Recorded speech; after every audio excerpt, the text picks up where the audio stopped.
अस्सलाम वालेकुम dear students, I am Mohsin Hanif. ICom first year की हम डेफिनेशंस कर रहे थे। लास्ट लेक्चर में हमने चैप्टर नंबर 4 तक के डेफिनेशंस को डिस्कस किया था कि चैप्टर नंबर 4 में डेफिनेशंस क्या थी। आज हम चैप्टर नंबर 5 की तरफ जाते हैं। चैप्टर नंबर 5 में देखते हैं कि कौन कौन सी डेफिनेशन है और उनका कॉन्सेप्ट क्या है। तो इसमें चैप्टर नंबर 5 में सबसे पहले आपकी डेफिनेशन है लेजर्स। लास्ट टाइम हमने पढ़ा था जर्नल को हमने क्या कहा था, डिस्कस किया था कि जर्नल वो बुक होती है या वो प्राइमरी बुक होती है जिसको हम किसी भी अपनी ट्रांजैक्शन को फर्स्ट ऑफ ऑल जहाँ पर रिकॉर्ड किया जाता है उसको हम जर्नल कहते हैं। अब लेजर के बारे में देखते हैं कि लेजर क्या होता है। लेजर जर्नल से सेकंड स्टेप होता है। जर्नल लेजर्स कहते हैं the book in which all the transaction of a business concern are finally recorded in the concern account in a summarised and classified form is called journal ledger. Ledger को ये भी कह सकते हैं, laser को individual account भी कहते हैं। कहता है वो ऐसी बुक होती है लेजर जिसमें उसके तमाम कंसर्न बुक अकाउंट्स होते हैं, उसको जिस बुक में फाइनली रिकॉर्ड किया जाता है उसके कंसर्न अकाउंट के, उसको हम क्या कहते हैं, लेजर। मीन्स कि हम जब ट्रांजैक्शन करते हैं तो हम एंट्री करते हैं सपोज कैश टू कैपिटल। अब कैश टू कैपिटल एक ट्रांजैक्शन है, इसको हमने जर्नल में रिकॉर्ड किया। जब हम इसको लेजर में रिकॉर्ड करेंगे तो हम क्या कहेंगे, इंडिविजुअल रिकॉर्ड होता है। लेजर को इंडिविजुअल रिकॉर्ड भी कहते हैं। तो जब कैश का अकाउंट बनेगा तो कैश का जो इंडिविजुअल रिकॉर्ड होगा हम उसको उसके कंसर्न बुक में रिकॉर्ड करेंगे। जो कैपिटल का रिकॉर्ड होगा उसको हम उसके कंसर्न बुक में रिकॉर्ड करेंगे, तो उसको हम क्या कहते हैं, लेजर्स कहते हैं। नंबर नेक्स्ट है posting. The process of transferring information debits and credit from journal to ledger is known as posting. कि जर्नल की इंफॉर्मेशन को लेजर में पोस्ट करने के अमल को क्या कहते हैं, हम पोस्टिंग कहते हैं। कि या ऐसे कह रहे हैं कि वो प्रोसेस होता है जिसमें हम जो किसी ट्रांजैक्शन जो हमने रिकॉर्ड की होती है उसकी इंफॉर्मेशन डेबिट और क्रेडिट की जो हम उसको जिस अकाउंट में पोस्ट करते हैं उसको हम कहते हैं पोस्टिंग, या जिस लेजर में पोस्ट करने के अमल को क्या कहते हैं, पोस्टिंग। नंबर नेक्स्ट है classification. The debit and credit aspects of a transaction are transferred from journal to concern account in ledger is known as classification. यानी कि क्लासिक ग्रुपिंग में या उसको अकाउंट्स में ट्रांसफर करना। कहता है कि जब हम डेबिट और क्रेडिट के जो एस्पेक्ट होते हैं उसकी ट्रांजैक्शंस को हम जब ट्रांसफ़र कर रहे थे from journal to concern account या जर्नल टू लेजर, जर्नल से लेजर में पोस्ट कर रहे थे या ट्रांसफ़र कर रहे थे, उसको हम क्या कहते हैं, क्लासिफिकेशन कहा जाता है। नंबर नेक्स्ट है बैलेंसिंग। बैलेंसिंग किसको कहते हैं, किसी चीज़ को बराबर यानी इक्वल करना। तो the process of equalising two sides of an account is known as balancing. एक अकाउंट में दो साइड्स होते हैं, डेबिट और क्रेडिट। तो कहता है कि डेबिट और क्रेडिट दोनों के अकाउंट्स, उस अकाउंट के दोनों साइड्स को इक्वल करने के अमल को हम क्या कहते हैं, बैलेंसिंग कहते हैं। नंबर नेक्स्ट आ जाता है बैलेंस। बैलेंस किसको कहते हैं, जो आपका फ़र्क आता है, ठीक है, फ़र्क को दुरुस्त करने के लिए उसको कंप्लीट कह लें कि आप उसको इक्वल करने के लिए जो आप बनाते हैं उसको कहते हैं बैलेंस।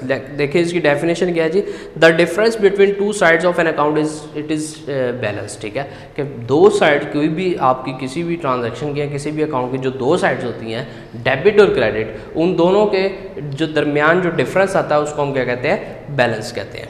ठीक है, अब बैलेंस के आगे तीन टाइप्स हैं। There are three types of balance. Debit balance है, क्रेडिट बैलेंस और जीरो बैलेंस है। डेबिट बैलेंस कहते हैं कि जब आपके किसी भी अकाउंट की जो डेबिट साइड है वो ज़्यादा हो जाए, यानी मोर देन हो जाए किससे, उसके क्रेडिट अकाउंट से, तो उसको हम क्या कहते हैं, डेबिट बैलेंस। ये सपोज मैं आपको यहाँ पे एक एग्जांपल इसकी बता रहा हूँ। ये आपकी एक डेबिट साइड है और ये क्रेडिट साइड है। ठीक है जी, अगर हम डेबिट बैलेंस की बात करते हैं, जब डेबिट बैलेंस जो ज़्यादा हो जाए, यानी सपोज मैं कहता हूँ यहाँ पे 1000 है और यहाँ पे 500 है, तो जब इससे ज़्यादा इस डेबिट साइड का बैलेंस ज़्यादा हो जाए तो हम उसको क्या कहेंगे, डेबिट बैलेंस। इसी तरह आ जाता है क्रेडिट बैलेंस। क्रेडिट बैलेंस बिल्कुल इसके ऑपोजिट होगा। मैं सपोज कहता हूँ कि क्रेडिट साइड मेरी 1500 है और डेबिट साइड मेरी 1000 है। तो क्रेडिट साइड जब कहता है कि जब क्रेडिट साइड मोर देन हो जाए उसकी डेबिट साइड जो, तो उसको हम क्रेडिट बैलेंस कहते हैं। तो जब यहाँ पर ये साइड ज़्यादा हो जाएगी तो यहाँ पर हम ये जो डिफरेंस आएगा उसको हम क्रेडिट बैलेंस कहेंगे। उसके बाद है जीरो बैलेंस। जीरो बैलेंस का मतलब है कि जब दोनों साइड्स आपकी इक्वल आ जाए तो हम उसको जीरो बैलेंस कहते हैं। सपोज यहाँ पे भी 1000 है, यहाँ पे भी 1000 है, तो ये दोनों इक्वल आ गए तो इसको हम कहेंगे जीरो बैलेंस। तो इसकी डेफिनेशन देख रहे हैं इन तीनों की। If the debit side of an account is heavier its balance is known as debit side. Debit balance. Credit balance क्या कहता है, if the credit balance of an account is heavier its balance is known as credit balance. And zero balance क्या होगा, if the two sides of an account are equal. अगर किसी भी account की दोनों साइड जो इक्वल आ जाए तो उसको हम जीरो बैलेंस कहते हैं। नंबर नेक्स्ट उसने बताया स्टेजेस क्या होती हैं अकाउंटिंग साइकिल की। है मैंने आपको फर्स्ट लेक्चर में भी शायद बताया था। तो उसमें क्या होता है अकाउंटिंग साइकिल के स्टेजेस क्या होती हैं कि मींस के अकाउंटिंग जो सर्कल होता है उसकी किस स्टेज में क्या क्या काम हो रहा था। सबसे पहले आपकी कोई ट्रांजैक्शन हो गई उसको हम रिकॉर्ड करना है। ट्रांजैक्शन को कहाँ पे सबसे फर्स्ट ऑफ ऑल रिकॉर्ड किया जाता है जर्नल में। इसकी हमने कल डेफिनेशन पढ़ी थी कि किसी भी ट्रांजैक्शन को फर्स्ट ऑफ ऑल जिस बुक में रिकॉर्ड किया जाता है उसको हम क्या कहते हैं जर्नल। उसके बाद आ जाता है लेजर। लेजर हमने अभी पढ़ा है। लेजर कहते हैं कि जब आप जर्नल की इंफॉर्मेशन को उसके कंसर्न बुक में या कंसर्न अकाउंट में जो ट्रांसफर कर रहे होते हैं उसको हम लेजर कहते हैं। और ट्रायल बैलेंस क्या होता है? ट्रायल बैलेंस का मतलब होता है कि जब हम अपने लेजर के जो बैलेंसेस आए होते हैं उनकी एक्यूरेसी मैथमेटिकल एक्यूरेसी को चेक करने के लिए जो एक ट्रायल कह सकते स्टेटमेंट तैयार की जाती है या एक अकाउंट तैयार किया जाता है उसको हम ट्रायल बैलेंस कहते हैं। उसके बाद आता है फाइनल अकाउंट। फाइनल अकाउंट का मकसद होता है कि जब आप देखते हैं कि साल के एंड पे आपने जब अपने बिजनेस का या अपनी कंपनी का कोई प्रॉफिट या लॉस मालूम करना तो जिस अकाउंट के थ्रू वो आप प्रॉफिट एंड लॉस सर्टेन करते हैं तो उसको हम फाइनल अकाउंट कहते हैं। ये इसकी है। आगे आ जाता है आपका ट्रायल बैलेंस की तरफ देखते हैं। ट्रायल बैलेंस कहता है एन इनफॉर्मल अकाउंटिंग स्केड्यूल और statement that list the ledgers account balances at a point in time and compares the total of debit balance with a total of credit balance is called trial balance.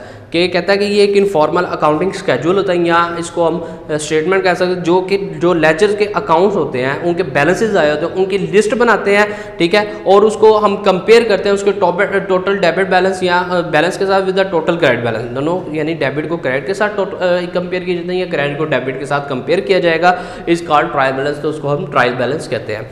Number next आपका आ जाता है debtors ledgers. ठीक है, debtors laser क्या होता है? Debtor ledger contains the account of all the customers to whom goods have been sold on credit. जब हम किसी कस्टमर को क्रेडिट पे कोई गुड्स सोल्ड कर देते तो उसका जो अकाउंट बनाया जाता है उसको हम डेटर लेजर कहते हैं, यानी डेटर का एक अलग अकाउंट बन जाता है। ठीक है, उसके इसी तरह आ जाता है क्रेडिटर लेजर। वो इसके बिल्कुल ऑपोजिट हो जाता है कि creditor ledger contain all the accounts of all the supplier from whom goods have been purchase on credit. Debtor ledger में कहता है कि हमने गुड्स सोल्ड किए होते हैं कस्टमर को और उसका जो लेजर बनाते हैं उसको हम डेटर लेजर कहते हैं। क्रेडिटर लेजर क्या होता है कि जब हमने सप्लायर से कोई गुड्स परचेज किए होंगे क्रेडिट बेसिस पे तो उसको हम क्रेडिट लेजर कहेंगे। इसी तरह आपका जनरल फॉलियो या जनरल रेफरेंस, जैसे हमने भी लास्ट टाइम लेजर फॉलियो या लेजर रेफरेंस पढ़ा था। The page number of the total journal from where the transaction has been posted. कहता है टोटल जर्नल का जो पेज नंबर होता है जहाँ पे जो ट्रांजैक्शन जो पोस्ट की गई होती है is mention in this column, उस कॉलम में उसको मेंशन किया जाता है। This help is locating. कहता है ये हमें हेल्प करता है कि लोकेट कर सके हम एंट्री को इन जर्नल इजीली। जर्नल में कोई भी एंट्री है जो उसको लोकेट किया जाता है कि उसको कहाँ पे वो एंट्री पड़ी हुई है तो उसको हम क्या कहते हैं जर्नल रेफरेंस या जर्नल फॉलियो। आगे the following the process in which the page number of ledger is recorded in ledger folio column of journal and page number of the journal is record journal folio. ठीक है, ये वो process होता है जहाँ पे ledger folio को ledger number में रिकॉर्ड किया जाता है और जर्नल फॉलियो को जर्नल के कॉलम में रिकॉर्ड किया जाता है, उसको हम फॉलोइंग कहते हैं। जी ये आपकी चैप्टर नंबर 5 की डेफिनेशंस भी क्लियर हो गई हैं। आपको ये डेफिनेशंस आपको हेल्प आउट करेंगी जब आप नेक्स्ट लेक्चर में हम स्टार्ट करेंगे उसके जर्नल लेजर और ट्रायल बैलेंस के जो प्रॉब्लम्स होंगी उसको, तो उसके लिए ही आपको काफ़ी हेल्पफुल होंगी। लिहाजा इसको आपने गो थ्रू करना है ताकि आपको प्रॉब्लम जब करें तो उसमें आपको आसानी हो। ठीक है जी, अल्लाह हाफिज़।